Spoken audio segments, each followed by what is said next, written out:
తాకట్లో ఉన్న మీ బంగారాన్ని విడిపించి ఆ రోజు ఆన్లైన్ రేటుకి కొంటాం. Sharma gold company. మరి ఈ కొత్త సంవత్సరం 2025వ సంవత్సరం మిథున రాశి వారికి ఏ విధంగా ఉండబోతుంది? మరి వీళ్ళకి ఏమన్నా కష్టమే రాబోతుందా, లేకపోతే లాభమే రాబోతుందా? ఈ విషయాన్ని గురుగారు చెప్తారు, చూద్దాం. గురుగారు నమస్తే. జై వీరబ్రహ్మజీ. నమస్కారం తల్లి. మరి గురుగారు, మిథున రాశి వారి పరిస్థితి ఏంటి ఈ సంవత్సరం? శివాయ బ్రహ్మణే నమ, వీరబ్రహ్మేంద్ర స్వామినే నమో నమ, మాతా గోవిందమాంబా సమేత వీరబ్రహ్మేంద్ర స్వామినే నమ, భద్రకాళీ సమేత వీరభద్రేశ్వర రక్ష రక్ష. వచ్చినటువంటి ఫలితం చంద్రుడికి సంబంధించిన ఫలితం. ప్రత్యేకించి మిథున రాశి జాతకులు ఇప్పటి వరకు కూడా దేవగురువు అయినటువంటి బృహస్పతి బలం లేక వ్యయస్థానంలో ఇబ్బంది పడుతున్నారు. మీరు ప్రారంభించినటువంటి వ్యాపార సంస్థలు అవ్వచ్చు, చేస్తున్న వృత్తి ఉద్యోగ సంబంధమైనటువంటి అంశాలు అవ్వచ్చు, తీక్షణమైనటువంటి సమస్యలు ప్రతిబంధకాలలో మిథున రాశి జాతకులు గతించిన 1 సంవత్సరం రోజులకు అటు ఇటుగా ఇబ్బందులు పడుతూ ఉంటాయి. మీ సమస్యలన్నీ పటాపంచలు కాబోతున్నాయి. బృహస్పతి యొక్క బలం వల్ల మానసికమైనటువంటి ఆనందాన్ని మీరు పొందబోతున్నారు. వచ్చినటువంటి ఫలితాన్ని బట్టి చూస్తే మానసికంగా దృఢంగా ఉండడంతో పాటు ఆర్థికపరమైన అంశాలు, ఆరోగ్యపరమైనటువంటి అంశాల పట్ల మీరు దృష్టిని కనుక కేంద్రీకరించి ముందుకు వెళితే చాలా అనుకూలవంతమైన స్థితిగతులు ఏర్పడతాయి. భార్యాభర్తలకు సంబంధించవచ్చు, కుటుంబపరమైన అంశాలు అవ్వచ్చు, సంతానపరమైనటువంటి స్థితిగతులు అవ్వచ్చు. ఎందుకు? చంద్రుడు మనఃకారకుడు కాబట్టి మీరు మాట్లాడేటువంటి మాటను అపోహలు అపార్థాలు కానివ్వకుండా చూసుకోండి. మాటే మంత్రం అని చెప్తుంటారు పెద్దలు. మనం మాట్లాడేటువంటి ప్రతి మాట మంత్రంలా పనిచేస్తే ఎదుటి వ్యక్తులని మంత్రముగ్ధులని చేయటంతో పాటు మన సంభాషణ వల్ల మంచి జరుగుతుంది. అదే మాట మంత్రంగా మనకు మాట్లాడడం తెలియకపోతే ఎదుటి వ్యక్తులతో ఉన్న సంబంధ బాంధవ్యాన్ని కూడా దెబ్బతీస్తుంది. కాబట్టి మిథున రాశి జాతకులు ఈ చంద్ర భగవానుడి యొక్క స్థితి వల్ల మనసునెప్పుడూ ప్రశాంతంగా ఉంచుకోండి. మీరు మాట్లాడేటువంటి సంభాషణను సరళంగా ఉంచుకోండి. చెప్పాల్సినటువంటి విషయాన్ని రుజుమార్గంలో చెప్పడం వల్ల అత్యంత అనుకూలవంతమైనటువంటి ఫలితాలు పొందుతారు. ఆరోగ్యపరమైన అంశాల్లో మాత్రం కొన్ని చిన్న చిన్న ఇబ్బందులు ఉన్నాయి, సమస్యలు ఉన్నాయి. వాటిని మీరు చెప్పుకోగలిగితే, వాటిని సరిగ్గా చూసుకోగలిగితే మాత్రం ఎటువంటి ఇబ్బంది లేదు. సంవత్సరం మొత్తం కూడా సానుకూలవంతమైనటువంటి ఫలితాలు ఖచ్చితంగా పొందగలిగిన పరిస్థితులు గోచరిస్తున్నాయి.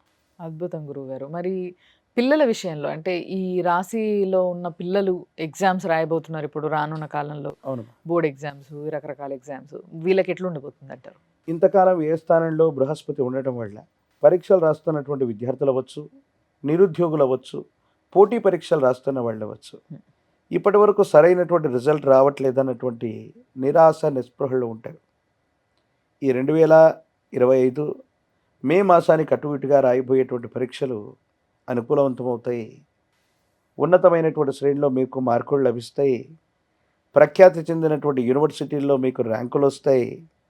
ప్రత్యేకించి నిరుద్యోగులకి ఉద్యోగ కాలంగా మనం చెప్పచ్చు. అనుకూలవంతమైనటువంటి స్థితిగతుల్లో గురుబలం వల్ల మీకు విజయం సిద్ధించబోతుంది అనటంలో ఎటువంటి సందేహం కూడా లేదు. ఓ అద్భుతం. మరి వ్యాపారవేత్తల పరిస్థితి ఏంటంటారు? వ్యాపార రంగానికి సంబంధించింది కూడా అంటే దేవగురువు అయినటువంటి బృహస్పతి ఎప్పుడైతే బలంగా ఉంటాడో దాన్నే ముహూర్తం అని అంటారు. ఇది 9 గ్రహాలకు సంబంధించింది కాదు. బృహస్పతి బలంగా ఉంటే అన్నీ బలంగా ఉన్నట్టే. సంవత్సరం రోజుల పాటు మీ యొక్క జన్మరాశిలోనే బృహస్పతి యొక్క సంచారం జరగబోతుంది. మే మాసం నుండి మీరు చేసే వృత్తి వ్యాపారంలో ఇప్పటి వరకు ఏవో నష్టాలు వచ్చి ఉంటాయి. కొత్త బిజినెస్లు, పాత బిజినెస్లు, మార్పులు చేర్పులు చేద్దామా, ఎందుకు కలిసి రావట్లేదు, ఒకప్పుడు చాలా విశేషవంతంగా ధనాన్ని సముపార్జించినటువంటి ప్రయత్నాలు కూడా ఇప్పుడు బెడిసి కొట్టాయనో, ఇబ్బందులు పడుతున్నాయనో మీరు ఆలోచిస్తూ ఉన్నారు. వీటన్నిటిని నుండి కూడా సానుకూలవంతమైనటువంటి పరిస్థితులు వస్తాయి. కొత్త వ్యాపారాన్ని మళ్ళీ మొదలు పెట్టడానికి సరైనటువంటి సమయం. ఉన్న వ్యాపారాన్ని వృద్ధి చేసుకోవడంతో పాటు మీరు చేసే మార్పులు చేర్పులు అత్యంత అనుకూలవంతమైనటువంటి పరిస్థితులకు కారణమవుతాయి. వృత్తి ఉద్యోగం వ్యాపార సంబంధమైన విషయాల్లో ఉన్న వాళ్ళకి చాలా అనుకూలవంతమైన ఫలితాలు మే మాసానికి అటు ఇటుగా రాబోతున్నాయి. ఓ మరి రాజకీయ నాయకుల్లో కూడా మిథున రాశి వారు ఉన్నారు, పెద్ద పెద్ద వారే ఉన్నారు. మరి వీళ్ళ పరిస్థితి ఎలా ఉండబోతుంది అంటారు? ఒక ముఖ్యమంత్రి వర్యులు ఇదే మిథున రాశికి సంబంధించిన వారు గురుబలం లేకపోవటం వల్ల వాళ్ళ పార్టీ అధికారాన్ని కోల్పోయింది. ఉభయ తెలుగు రాష్ట్రాల్లో అవును. ఒక రాష్ట్రం. అవును. చాలామంది మిథున రాశి జాతకులు, రాజకీయ ప్రముఖులందరూ కూడా గత ఎన్నికల్లో ఓడిపోయిన దాఖలాలు కూడా ఉన్నాయి. హ్మ్. ప్రధానమైనటువంటి కారణం ఏంటంటే గురుబలం లేకపోవడం. హ్మ్. 12 సంవత్సరాల తర్వాత మళ్ళీ మీ జాతకంలోకి గురుబలం రాబోతోంది. హ్మ్. జీవితంలో చాలా ఉన్నతమైనటువంటి పదవి ప్రాప్తి, పోగొట్టుకున్నటువంటి అవకాశాలు మళ్ళీ రాబట్టుకోవటం, ఏదో రకంగా మళ్ళీ స్థానబలాన్ని సంపాదించగలగటం, ఇవన్నీ కూడా తప్పకుండా జరగబోతున్నాయి. ప్రజా సంబంధమైనటువంటి సంబంధ బాంధవ్యాలు చాలా అనుకూలవంతమవుతాయి. యోగదాయకమైనటువంటి స్థితిగతుల్లో మీ జీవితం ఉండబోతుంది. రాజకీయ నాయకులకి, సినీ సంబంధమైనటువంటి ఇండస్ట్రీ వాళ్ళకి, మీడియా సంబంధమైనటువంటి వాళ్ళకి, ప్రజా సంబంధ బాంధవ్యాలు ఉన్నటువంటి వాళ్ళకి మంచి పేరు ప్రఖ్యాతలు వస్తాయి, పదవులు వస్తాయి. 12 సంవత్సరాల తర్వాత దేవగురువు అయినటువంటి బృహస్పతి మీ యొక్క జన్మరాశిలోకి వస్తున్నటువంటి సందర్భాన్ని సరిగ్గా అవకాశాలను వినియోగించుకోగలిగితే చాలా ఉన్నతమైనటువంటి స్థితిగతుల్లోకి మీరు వెళ్ళిపోతారంటంలో ఎటువంటి సందేహం కూడా లేదు. అద్భుతం గురుగారు. అంటే కరెక్ట్‌గా ఉపయోగించుకోగలిగితే ఈ సమయాన్ని మిరాకిల్స్ చూస్తారు మీరు అనే విషయాన్ని చాలా స్పష్టంగా క్లియర్‌గా చెప్పారు. కానీ హార్డ్ వర్క్ అనేది తప్పనిసరి. కాబట్టి కరెక్ట్‌గా వాడుకోండి ఈ సమయాన్ని. మరి ఏదైతే కొంతమందికి హెల్త్ ఇష్యూస్ ఉంటాయి. హెల్త్ ఇష్యూస్‌లో అయితే కొంచెం జాగ్రత్తలు పాటించాల్సిందే అన్నారు మీరు. అవునమ్మా. మరి వీళ్ళు బయట నుంచి హెల్త్‌ని కాపాడుకోవడంతో పాటు ఎలాంటి పరిహారం చేసుకుంటే బావుంటుందంటారు?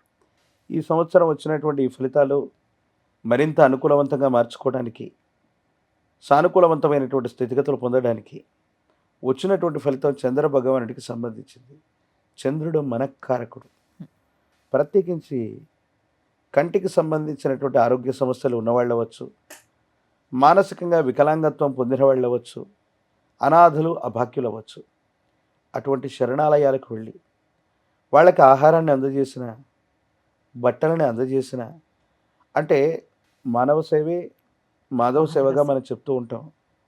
దేవగురు బృహస్పతి మనం చేసేటువంటి సేవలు ఏవైతే ఉన్నాయో ఇటువంటి మనుషులకి, కంఫర్ట్స్ లేని వాళ్ళకి, అంటే కూడు గూడు గుడ్డ ఇలాంటి పరిస్థితుల్లో తీవ్రమైనటువంటి ఇబ్బందులు పడుతున్న వాళ్ళకి మీ చేతనైనటువంటి సహాయాన్ని చేయండి. అనుకూలవంతమైనటువంటి పరిస్థితులు వస్తాయి. అలాగే గురువారం పూట నియమనిష్టలతో కూడిన జీవన విధానంతో ఉంటూ పసుపు పచ్చని వస్త్రాన్ని ధరించడంతో పాటు శనగలు లేదా శనగపిండితో తయారు చేసిన తీయని పదార్థాన్ని గురు సంబంధమైన ఆలయంలో నివేదనగా ఇవ్వండి. సాయినాథ ప్రభు, వీరబ్రహ్మేంద్ర స్వామి, దత్తాత్రేయుల వారు, రాఘవేంద్ర స్వామి వారు ఇటువంటి ఆలయ ప్రాంగణానికి వెళ్ళి నివేదనగా ఇవ్వటం, ఇప్ప నూనెతో దీపారాధన చేయటం వల్ల మరిన్ని సానుకూలవంతమైన ఫలితాలు తప్పకుండా మీరు పొందేటువంటి అవకాశం కనపడుతుంది. సో గురువు యొక్క అండ కావాలంటారు వీళ్ళకి మొత్తం మీద. Yes. సో అదొక్కటి మీరు చేసుకోగలిగితే ఆరోగ్యానికి సంబంధించిన ఏదైతే ఇబ్బంది ఉందో దాని నుంచి కూడా తప్పించుకునే అవకాశం ఉంది. కాబట్టి కొంచెం కాన్సన్ట్రేట్ చేయండి. ధన్యవాదాలు గురుగారు. జై వీరబ్రహ్మ జై గోవింద బాంబ జై.